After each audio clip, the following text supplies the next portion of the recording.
नमस्कार, मैं हूं सुबोध पांडे।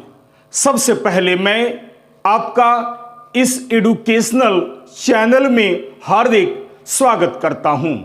आज मैं आपके समक्ष हिंदी जगत की जानी मानी श्रेष्ठ कवयित्री श्रीमती सुभद्रा कुमारी चौहान द्वारा रचित ठुकरा दो या प्यार करो कविता को लेकर उपस्थित हुआ हूं। आज मैं आपके समक्ष श्रीमती सुभद्रा कुमारी चौहान द्वारा रचित ठुकरा दो या प्यार करो कविता का सस्वर वाचन के बाद शब्दार्थ सहित सप्रसंग व्याख्या प्रस्तुत करना चाहता हूं। कुछ भी प्रस्तुत करने से पहले मैं आपको यह याद दिला दूं कि श्रीमती सुभद्रा कुमारी चौहान जी का सामान्य साहित्यिक परिचय उनके द्वारा रचित मेरा नया बचपन कविता पर वीडियो बनाते वक्त मैं दे चुका हूं। अतः इस वीडियो में यानी यहां पर श्रीमती सुभद्रा कुमारी चौहान जी का सामान्य साहित्यिक परिचय बताना मैं कोई आवश्यक महसूस नहीं करता हूं। अतः विद्यार्थियों से मेरा अनुरोध है कि वे उनका सामान्य साहित्यिक परिचय वहीं से प्राप्त कर लें। यही नहीं, आवश्यकता महसूस होने पर मेरा नया बचपन कविता की शब्दार्थ सहित सप्रसंग व्याख्या भी देख सकते हैं। तो आइए सबसे पहले मैं आपके समक्ष श्रीमती सुभद्रा कुमारी चौहान द्वारा रचित ठुकरा दो या प्यार करो कविता का सस्वर वाचन प्रस्तुत करता हूं। इसके बाद शब्दार्थ सहित सप्रसंग व्याख्या बारी बारी कर आपके समक्ष प्रस्तुत करने का प्रयास करूंगा। ध्यान देकर सुनिएगा। सुभद्रा कुमारी चौहान द्वारा रचित ठुकरा दो या प्यार करो कविता का सस्वर वाचन। देव तुम्हारे कई उपासक कई ढंग से आते हैं, सेवा में बहुमूल्य भेंट वे कई रंग की लाते हैं। धूमधाम से साजबाज से वे मंदिर में आते हैं, मुक्तामणि बहुमूल्य वस्तुएं लाकर तुम्हें चढ़ाते हैं। मैं ही हूं गरीबनी ऐसी जो कुछ साथ नहीं लाई, फिर भी साहस कर मंदिर में पूजा करने चली आई। धूप दीप नैवेद्य नहीं, झांकी का श्रृंगार नहीं, हाय गले में पहनाने को फूलों का भी हार नहीं। कैसे करूं कीर्तन मेरे स्वर में है माधुर्य नहीं।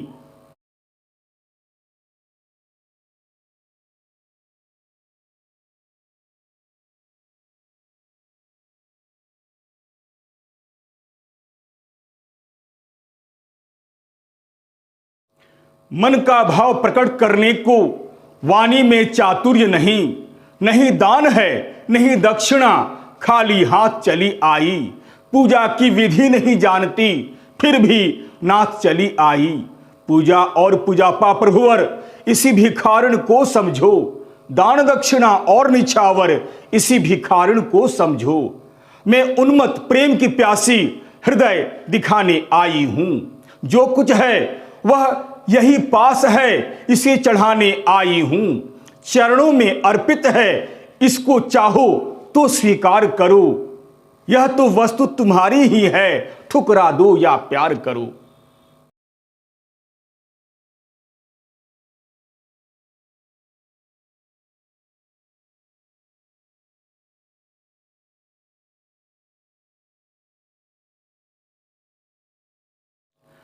श्रीमती सुभद्रा कुमारी चौहान द्वारा रचित ठुकरा दो या प्यार करो कविता का मूल भाव।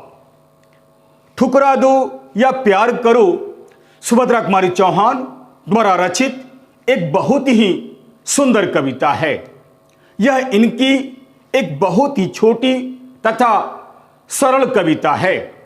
प्रस्तुत कविता के माध्यम से कवयित्री सुभद्रा कुमारी चौहान जी ने उन लोगों पर तीखा व्यंग्य किया है जो यह समझते हैं कि भगवान केवल बहुमूल्य मुक्तामणियों से ही प्रसन्न होते हैं और उन्हें आशीर्वाद देते हैं।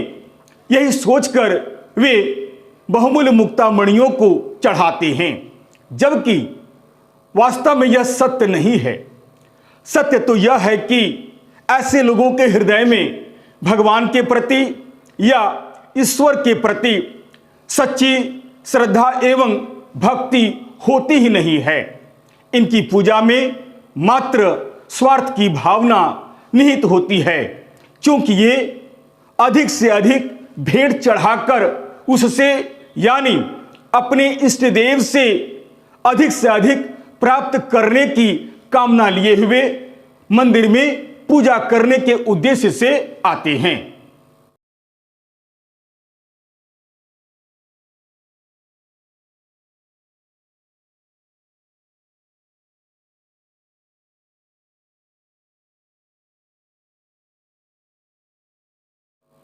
अतः इस कविता के माध्यम से कवयित्री ने यह बतलाने का या संदेश देने का प्रयास किया है कि ईश्वर के प्रति निष्काम समर्पण ही सच्ची भक्ति है।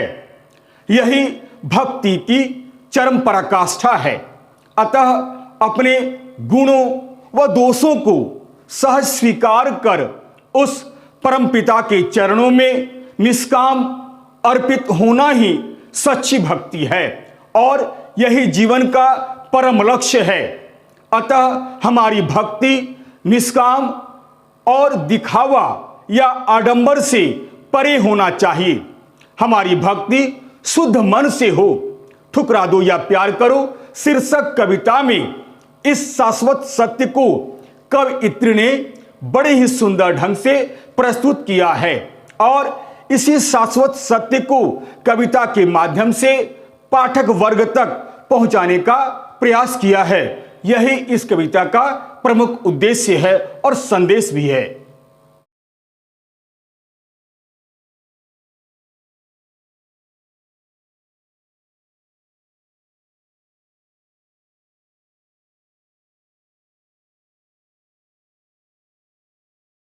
आइए अब मैं सुभद्रा कुमारी चौहान द्वारा रचित ठुकरा दो या प्यार करो कविता की शब्दार्थ सहित सप्रसंग व्याख्या प्रस्तुत करने का प्रयास करता हूं। ध्यान देकर सुनिएगा। शब्दार्थ सहित सप्रसंग व्याख्या। देव तुम्हारे कई उपासक कई ढंग से आते हैं, सेवा में बहुमूल्य भेंट वे कई रंग की लाते हैं। धूमधाम से साजबाज से वे मंदिर में आते हैं, मुक्तामणि बहुमूल्य वस्तुएं लाकर तुम्हें चढ़ाते हैं। उपरोक्त पद्यांश में जो कठिन शब्द उभर कर आए हुए हैं उसके अर्थ को मैं यहां पर बतलाने का प्रयास करता हूं। ध्यान देकर सुनिए। विद्यार्थियों से मेरा यह विनम्र अनुरोध है कि वे बार बार कविता की पंक्तियों को पढ़ें और शब्दार्थ को लिखने का प्रयास करें और याद भी करने का प्रयास करें, ताकि जब भी मैं कविता की व्याख्या करूं आपको व्याख्या समझने में कहीं कोई परेशानी ना हो। साथ ही साथ हो सके तो अपने कॉपी पर लिखने का भी प्रयास करें।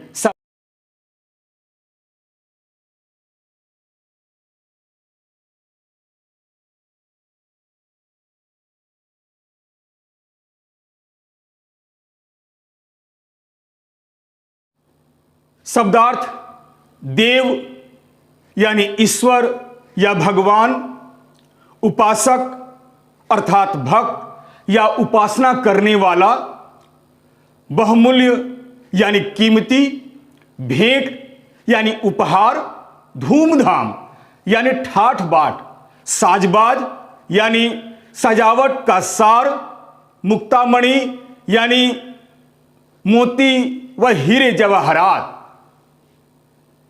संदर्भ। प्रस्तुत पद्यांश हमारी पाठ्य पुस्तक में संकलित श्रीमती सुभद्रा कुमारी चौहान की कविता ठुकरा दो या प्यार करो से अवतरित है। प्रसंग। श्रीमती सुभद्रा कुमारी चौहान जी ने प्रस्तुत पद्य खंड में एक गरीब ईश्वर भक्त स्त्री के मनोभावों का चित्रण बड़े सुंदर ढंग से किया है, जो एक भक्त तो है ही, परंतु बाहरी दिखावा वह बिल्कुल नहीं करती है। उसका मानना है कि ईश्वर के प्रति निष्काम व आडंबर रहित समर्पण ही सच्ची भक्ति है।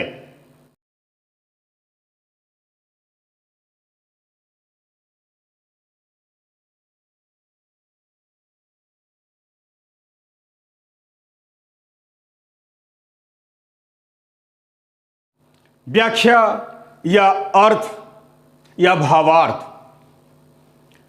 कवयित्री कहते हैं कि हे देव, तुम्हारे मंदिर में यानी आपके मंदिर में न जाने प्रतिदिन कितने ही उपासक या भक्त अनेक प्रकार के वेशभूषा में सज धज कर आते हैं।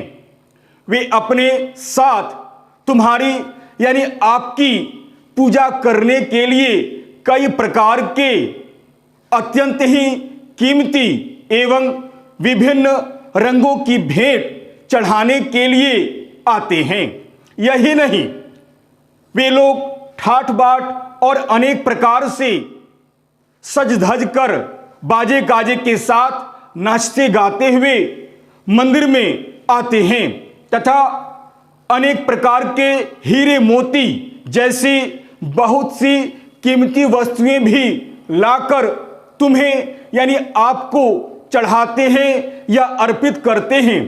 कहने का भाव यह है कि धनी लोग सज धज कर गाजे बाजे के साथ अनेक प्रकार की वस्तुएं भगवान के मंदिर में चढ़ाने आते हैं और अपने भक्त होने का प्रदर्शन करते हैं।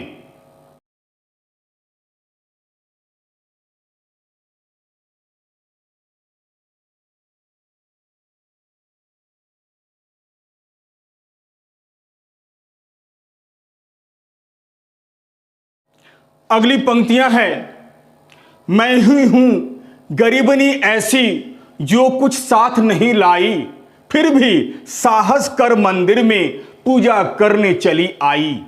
धूप दीप नैवेद्य नहीं है, झांकी का श्रृंगार नहीं, हाय गले में पहनाने को फूलों का भी हार नहीं।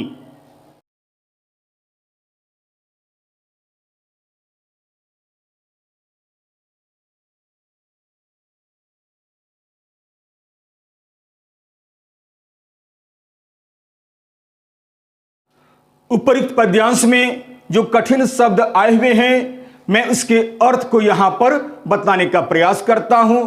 ध्यान देकर सुनिएगा और हो सके तो अपनी कॉपी में भी लिख लीजिएगा ताकि आपको समझने में कहीं कोई परेशानी ना हो। शब्दार्थ, साहस यानी हिम्मत, नैवेद्य यानी मिठाई आदि प्रसाद, श्रृंगार यानी सजावट का सामान, प्रसंग वही है। व्याख्या या अर्थ या भावार्थ। कवयित्री आगे कहती हैं कि हे देव, मैं ही एक ऐसी गरीब भक्ति हूं जो अपने साथ कुछ भी लेकर नहीं आई हूं, फिर भी साहस या हिम्मत करके तुम्हारे यानी आपके मंदिर में पूजा करने के लिए चली आई हूं। मेरे पास न धूप है, न दीपक है, न चढ़ाने के लिए नैवेद्य यानी कोई प्रसाद ही है। यही नहीं, हे प्रभु, मेरे पास आपकी झांकी को सजाने का सामान भी नहीं है। हाय, मेरे पास तो तुम्हारे यानी आपके गले में पहनाने को फूलों का कोई हार भी नहीं है।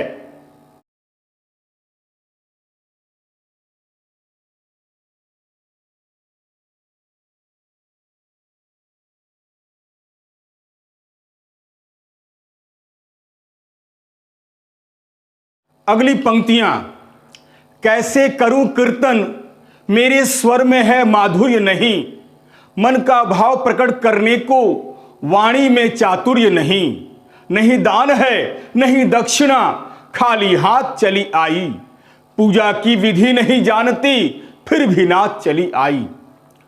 उपयुक्त पद्यांश में जो कठिन शब्द उभर कर आए हुए हैं, मैं उसके अर्थ को यहां पर बताने का प्रयास करता हूं। विद्यार्थियों से अनुरोध है कि कठिन शब्दों के अर्थ को अपनी कॉपी पर लिख लें और याद करें, ताकि जब भी मैं व्याख्या करूं आपको व्याख्या समझने में कहीं कोई परेशानी ना हो। ध्यान देकर सुनिएगा। शब्दार्थ।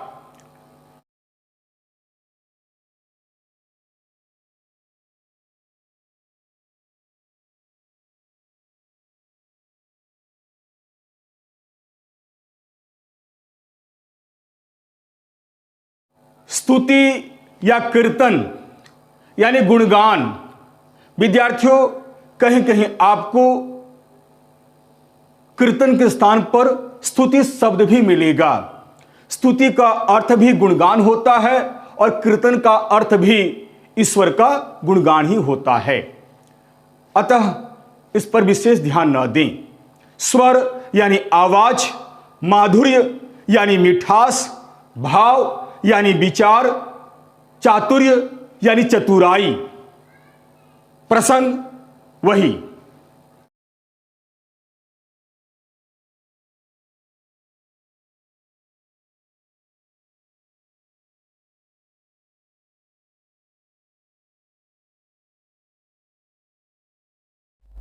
व्याख्या या अर्थ या भावार्थ। कवयित्री आगे कहती हैं कि हे देव, मैं तुम्हारी यानी आपका गुणगान कैसे करूं, क्योंकि मेरी आवाज में मिठास है ही नहीं, अर्थात मेरे स्वर में माधुर्य नहीं है। मैं अपने मन की कोमल भावनाओं को प्रकट करने में एक प्रकार से समर्थ नहीं हूं, क्योंकि मेरी वाणी में चातुर्य भी नहीं है। हे प्रभु, यही नहीं, मेरे पास दान दक्षिणा यानी चढ़ाने के लिए कुछ भी नहीं है, फिर भी मैं खाली हाथ साहस करके आपके पास चली आई हूं। मैं पूजा का ढंग भी तो नहीं जानती हूं, फिर भी हे स्वामी, मैं तुम्हारे मंदिर में पूजा करने के लिए चली आई हूं। कवित्री के कहने का भाव यह है कि मैं तो केवल शुद्ध मन से ईश्वर के प्रति असीम भक्ति लिए हुए मंदिर में खाली हाथ आई हूं। कहने का तात्पर्य यह है कि मेरे पास आपकी भक्ति के सिवाय कुछ भी नहीं है।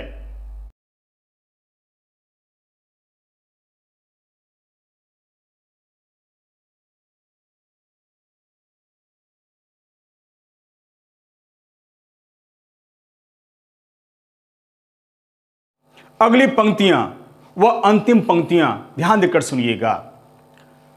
पूजा और पूजापा प्रभुवर इसी पुजारन को समझो, दान दक्षिणा और निछावर इसी भिखारिन को समझो। मैं उन्मत्त प्रेम की प्यासी हृदय दिखाने आई हूं। जो कुछ है वह यही पास है, इसे चढ़ाने आई हूं। चरणों पर अर्पित है, इसको चाहो तो स्वीकार करो। यह तो वस्तु तुम्हारी ही है, ठुकरा दो या प्यार करो।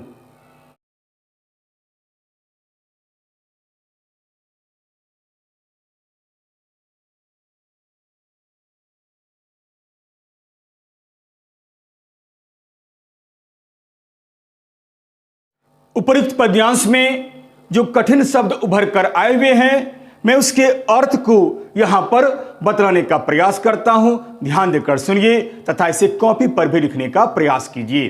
शब्दार्थ। पूजापा यानी पूजा की सामग्री, निछावर यानी न्योछावर या कुर्बान या भेंट, उन्मत्त यानी दीवानी या पगली कविता के अनुसार स्त्रीलिंग शब्द है। अर्पित यानी समर्पित या भेंट कर देना, स्वीकार यानी मंजूर, प्रसंग वही है।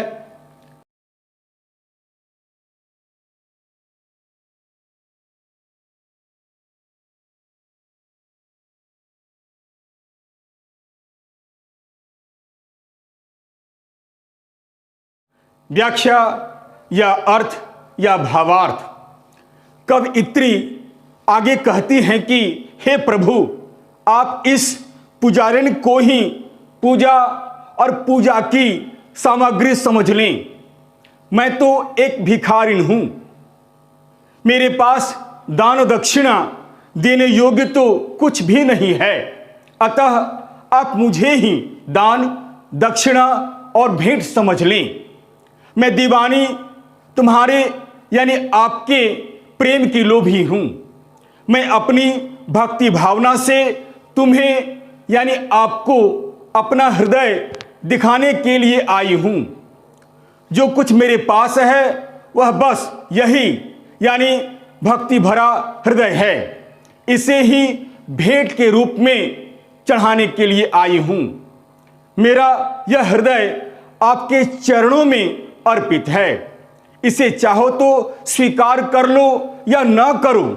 यह यानी हृदय तुम्हारी यानी आपकी दी हुई चीज है, इसलिए तुम यानी आप चाहें तो इसे ठुकरा दें या स्वीकार कर लें, यह आपकी इच्छा पर निर्भर है।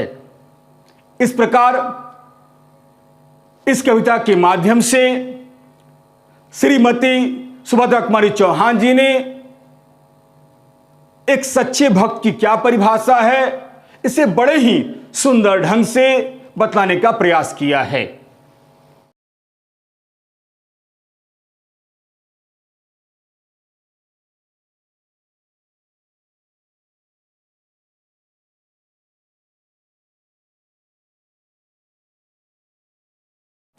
यदि आपको यह वीडियो अच्छा लगता है तो इसे लाइक अवश्य करें और अपने सगे संबंधियों को भी इसे शेयर करना बिल्कुल नहीं भूलें। और हां, चलते चलते मेरे इस चैनल को सब्सक्राइब करना बिल्कुल नहीं भूलें। याद रखिएगा, मेरा यह चैनल एक एजुकेशनल चैनल है। मैंने इस चैनल का निर्माण विद्यार्थियों के हित को ध्यान में रखकर ही किया है, अतः लाइक शेयर और सब्सक्राइब करना बिल्कुल नहीं भूलिएगा। और हां, यदि मेरे इस वीडियो में कहीं अगर आपको किसी प्रकार की कोई त्रुटि या कोई कमी नजर आती है तो सप्रमाण कमेंट्स अवश्य करें, ताकि मैं अगले वीडियो में उन त्रुटियों का सुधार कर सकूं और आपके समक्ष एक बहुत ही बेहतर और उपयोगी वीडियो बनाकर प्रस्तुत कर सकूं। तब तक के लिए नमस्कार और धन्यवाद।